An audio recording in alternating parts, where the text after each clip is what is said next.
2025 IPL ఏం చేసింది అని ఎవరైనా అడిగితే టీమిండియా క్రికెట్కి వచ్చే 15 నుంచి 20 ఏళ్ల భవిష్యత్తును అందించింది అని గర్వంగా చెప్పుకోవచ్చు.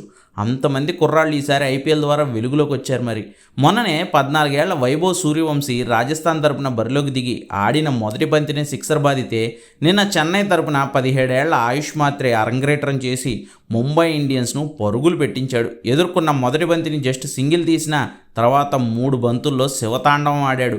ముంబై బౌలర్ అశ్విని కుమార్ని 4-6 కొట్టి అసలు ఊపిరి తీసుకోనివ్వకుండా చేశాడు ఆయుష్ మాత్రే.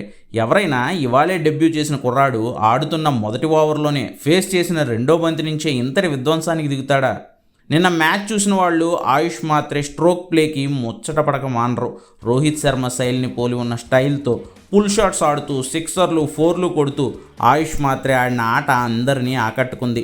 మొదటి మ్యాచ్లోనే బెదురు లేకుండా 15 బాల్స్లోనే 4 ఫోర్లు 2 సిక్సర్లతో 32 పరుగులు చేసి తను ఓ కొత్త సూపర్ స్టార్నని, కొత్తగా పుట్టుకొచ్చానని ఘనంగా చాటి చెప్పాడు ఆయుష్ మాత్రే.